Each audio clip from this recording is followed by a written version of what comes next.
Alright, mister. It's the 10th time I've heard this story and it still doesn't wash. Ben, let me handle this. No, Randy. No brutality. It never works. It's better off if we use psychology. We have tried psychology for 6 hours now we do it my way! No! Wait a minute. Better give him another chance. Alright, one more chance. But if he still doesn't change his story this time, he's mine. Look, I've tried to help you out, but you have to tell the truth. Now, for the last time, I'm asking you. On September 20, Mr. Smith was found murdered at his apartment located at 16th M Street, and your fingerprints were found on his murder weapon. Now, how can you explain this? What was the question? That does it, let me at it! No! Hold back! I said I was not at the Elm Street at the time of the murder. Okay, let's go over it once again. I've already told that story 10 times. Alright! Then tell it again. Alright. That morning, I was in the King's Cross station waiting for my train when I suddenly started feeling sleepy. I leaned across the wall and there I was on a new platform. What platform? I don't know which platform. All I know is that there was a red steam engine whistling in front of my eyes. And there were children in all kind of archaic dresses with frogs and owls as their pets. And you boarded the train. No, not at first. But then there was a giant of a man with forest of a beard shouting from the back, "Get on the train, get on the train." I was scared, I was scared. So I just boarded that train. And then you got off at the M Street and you killed Mr. Smith. Randy, easy, Randy. That's not what happened at all. Then what happened? Then what exactly did happen? Was there a castle near the next station? Exactly. There was this huge castle and when I went in, there was this great hall With hundreds of students seated at 4 different tables? Let him tell the story, Randy. I know, but I know the story forwards and backwards. It just feels like I've heard the story before.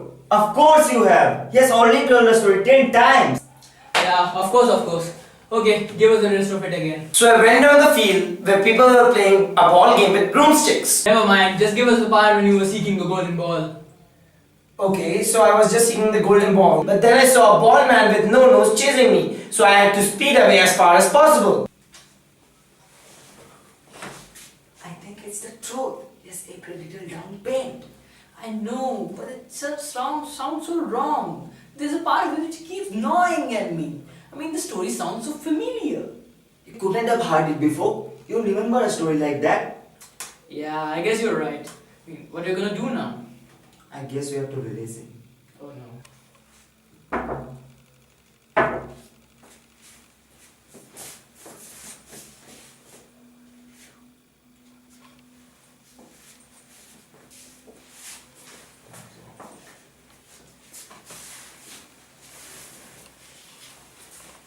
Sorry, mister, but it didn't work. Our police helicopters have been on each and every inch of the forest. And guess what? There's no castle out there. Now, this investigation will go mad. Interview begins, 14:20.